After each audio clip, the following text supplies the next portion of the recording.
Boa noite, queridos irmãos. Um beijo no coração de todos.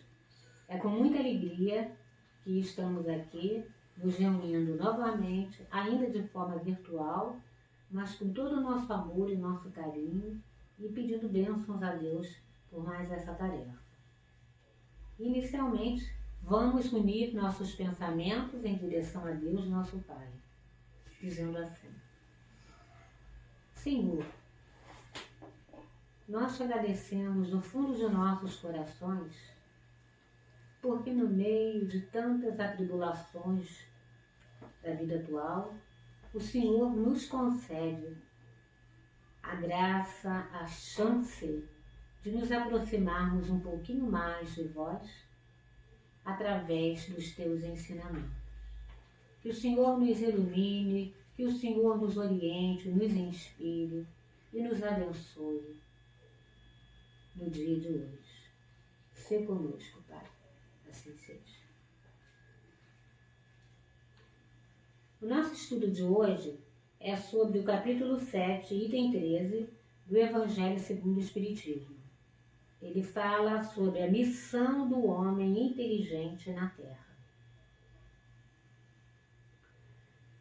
Quando Deus nos concede a oportunidade de nascermos em um ambiente em que nós possamos desenvolver a nossa inteligência, na verdade, nós estamos ganhando um presente dele. Só que esse presente não é só para nós. Ele é para ser compartilhado com o nosso semelhante. E há um compromisso e uma responsabilidade muito grande, porque Deus nos confia uma missão muito importante.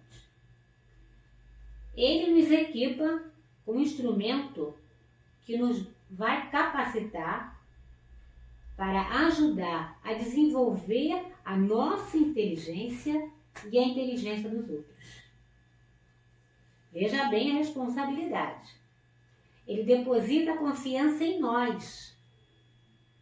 Ele nos dá equipamentos adequados para que a gente, assim, tenha condição de iluminar, ajudar, a iluminar o caminho dos outros. Se correspondermos às suas expectativas, nós vamos crescer e vamos fazer os outros crescerem.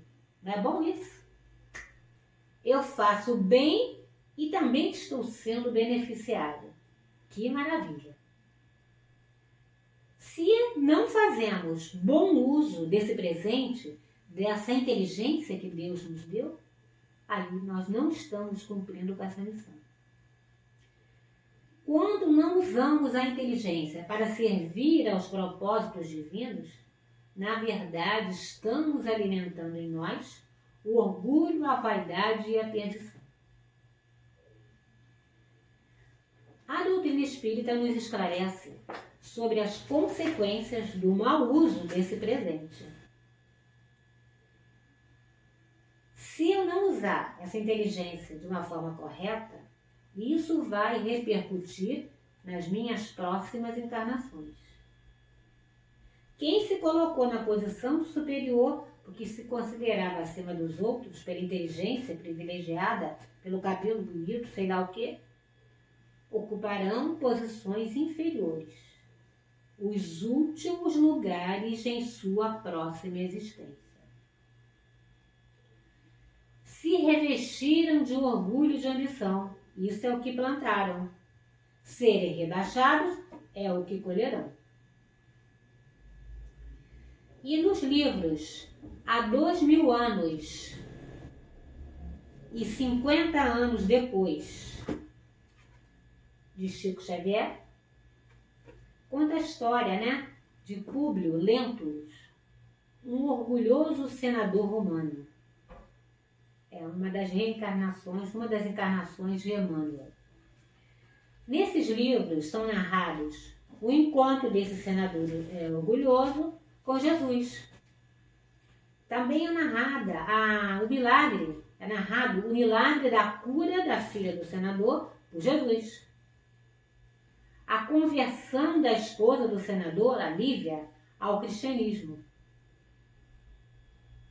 Mas o orgulho, né, do senador é tão grande, que mesmo diante desses fatos, Públio continuou com a sua convicção de não aceitar Jesus.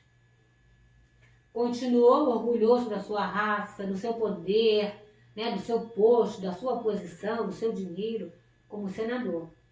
E continuou com a perseguição aos cristãos. Até assistiu à morte da sua esposa na arena romana. Na sua próxima encarnação, o que aconteceu? Nasceu como escravo na história. Né? Aqui comprovando, né, o que a doutrina espírita nos ensina. Plantamos hoje, colhemos amanhã. Achei que sou supra-sumo, o top dos tops, me coloco nessa posição cheia de vaidades. Hoje, amanhã, vou descer para aprender a baixar a orelha. A inteligência é um presente, é uma dádiva divina, com inúmeras possibilidades para a vida futura. Se fosse empregada de acordo com os propósitos divinos, os espíritos encontrariam maior facilidade na tarefa de auxiliar no avanço da evolução da humanidade. Ia ser bem mais fácil o trabalho dos espíritos, né? O orgulho, né?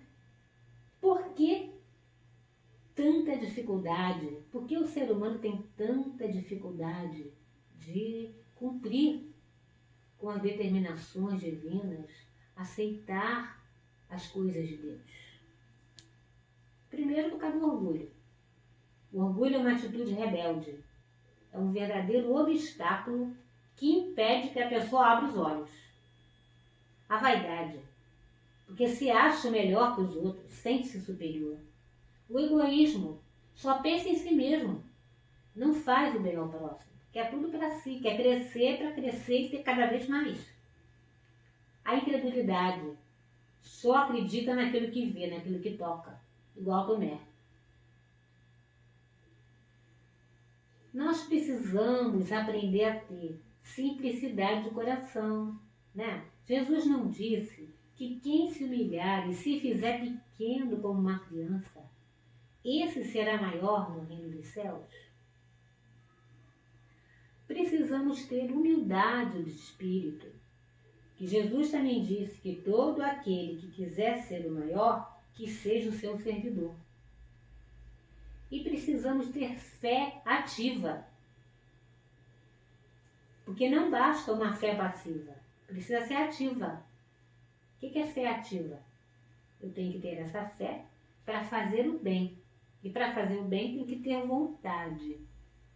Mas para fazer o mal é só não fazer nada. Não se importar com o que acontece à sua volta. Então, quais as qualidades de um ser humano que Deus dotou de inteligência? Praticar a caridade. Ser generoso. Ser misericordioso. Aprender a conviver com as ofensas e se trabalhando intimamente para conseguir perdoar. Ser paciente, tolerante, ter perseverança, não desistir diante do primeiro obstáculo, procurar aprender com os erros que cometeu. Usar a inteligência em benefício dos semelhantes. E no Livro dos Espíritos nós temos excelentes esclarecimentos sobre a inteligência. Vamos ver. Na questão 24 tem uma pergunta assim: o espírito é sinônimo de inteligência? A resposta que foi dada: a inteligência é um atributo essencial do espírito.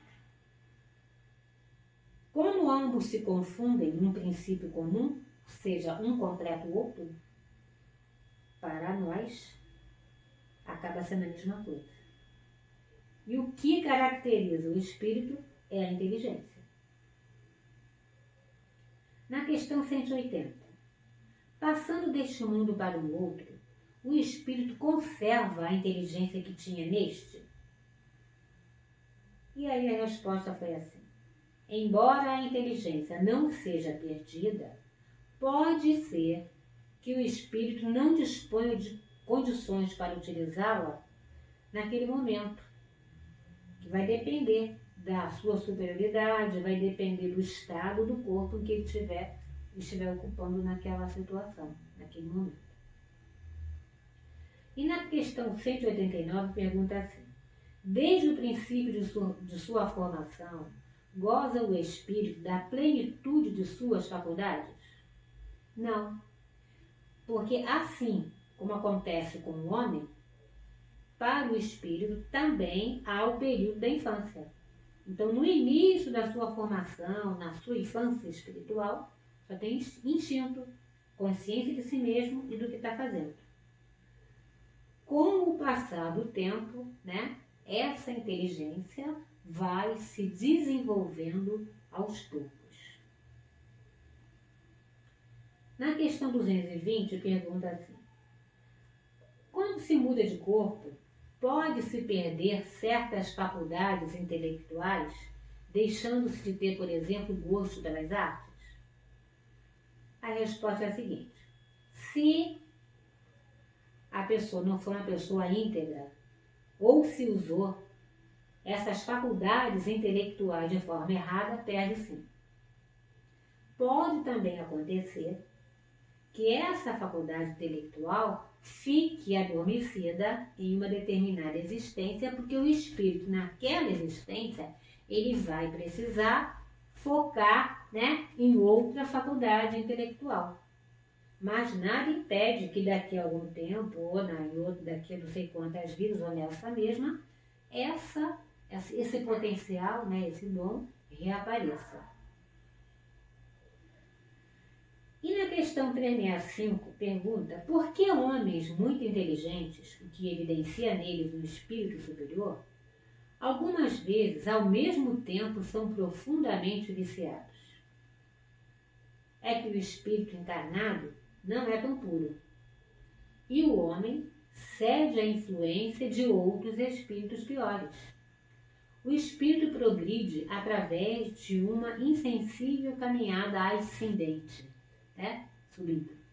Mas o progresso não se realiza ao mesmo tempo em todos os sentidos, em todas as áreas. Num momento, ele pode avançar em ciência, só nesse. Em outro momento, em moralidade. Daí, pode acontecer, isso que veio na pergunta, serem muito inteligentes, porém não terem um bom caráter. E na pergunta 780, pergunta se o progresso moral segue sempre o progresso intelectual. Embora seja a consequência, não segue sempre imediatamente. Quer dizer, nem sempre o progresso moral ele está emparelhado com o progresso intelectual. E como o progresso intelectual pode conduzir ao progresso moral? Trazendo uma luzinha para a gente, nos ajudando a compreender, a discernir o bem e o mal. Aí, eu estou conscientizado do que é bem e do que é mal, o homem pode escolher. Aí o desenvolvimento do livre-arbítrio, ele segue de acordo com o desenvolvimento da inteligência. Aí aumentam a responsabilidade daquilo que está fazendo, daquilo que escolheu. E no livro Parábolas e Ensinos de Jesus, lembrando a vocês que é esse livrinho aqui, é feito um comentário sobre a parábola do tesouro escondido. Jesus disse assim, o reino dos céus é semelhante a um tesouro, que oculto no campo foi achado e escondido por um homem, o qual, movido de prazer, foi vender tudo que possuía e comprou aquele campo. A vida do homem na terra se se resume em procurar, achar, esconder tesouros, vender o que tem para comprar tesouros. Trabalha, estuda, luta, até mata para obter tesouros. Sabendo disso, Jesus fez essa parábola onde ele compara o reino dos céus a um tesouro escondido. Com isso, ele pretendia incentivar os homens a usarem todos os presentes, que são os talentos que recebemos de Deus, vida, saúde, força, inteligência, dentre outras coisas. Trabalharem, estudarem, lutarem para conquistarem este tesouro escondido, que é o reino dos céus. Então ali ele estava querendo incentivar que se fizesse isso. É um tesouro escondido no mundo material, porque os superiores, aqueles inteligentes, ricos, poderosos, líderes, não desejam que a humanidade conheça esses tesouros.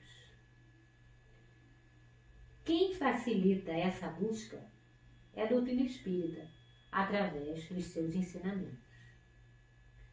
A maior dificuldade que o homem encontra nessa busca ao tesouro escondido é vender o que tem e comprar o campo, que em outras palavras significa livrar-se das suas velhas crenças, do egoísmo, do preconceito, do apego aos bens terrenos, de tudo que não é bom. Infelizmente, o ser humano ainda valoriza mais os bens que ele pode ver e tocar, embora sejam perecíveis. Não se interessa pelos bens verdadeiros e imperecíveis que não pode ver nem tocar. A parábola do tesouro escondido é significativa e digna de meditação. O homem terreno morre e fica sem seus bens. O homem espiritual permanece para a vida eterna e o tesouro do céu que ele adquiriu é seu permanente. E no livro Vivendo o Evangelho, na lição 96, lição é Sinal de Inteligência, diz assim: as mais famosas instituições acadêmicas da Terra estão cheias de pessoas importantes, de mentes brilhantes, que discutem sobre os mais intrincados assuntos inerentes à vida. Discutem sobre a origem da vida, pesquisam sobre as moléculas, os átomos, o universo, resolvem difíceis equações matemáticas, estudam a história das civilizações, pesquisam as galáxias, teorias filosóficas. São grandes, famosos pesquisadores, estudiosos de todo tipo de conhecimento.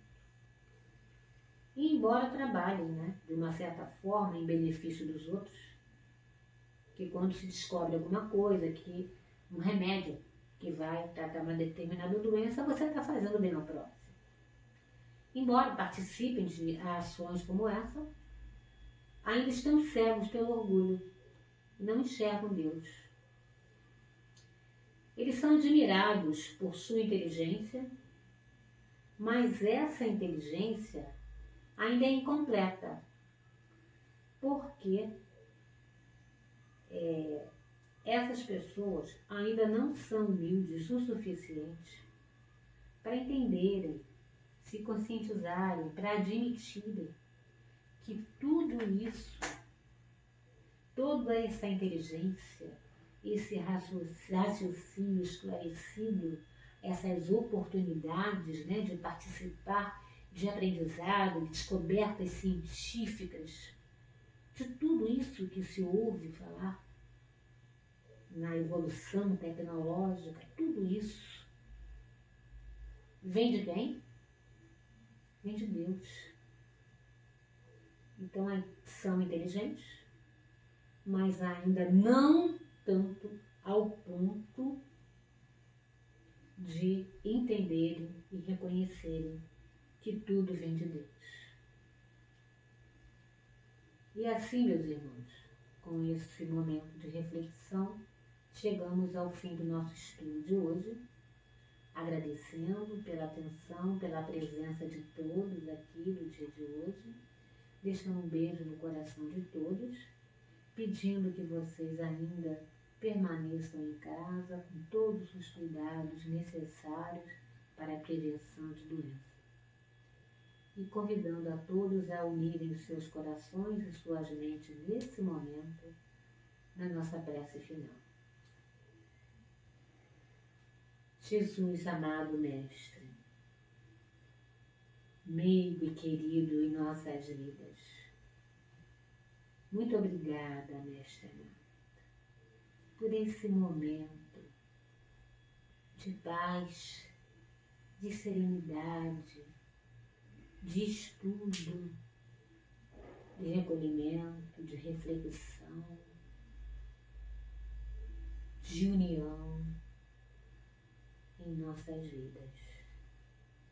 Que o Senhor continue, Jesus, a nos iluminar, a nos guiar, a nos orientar na nossa caminhada atual.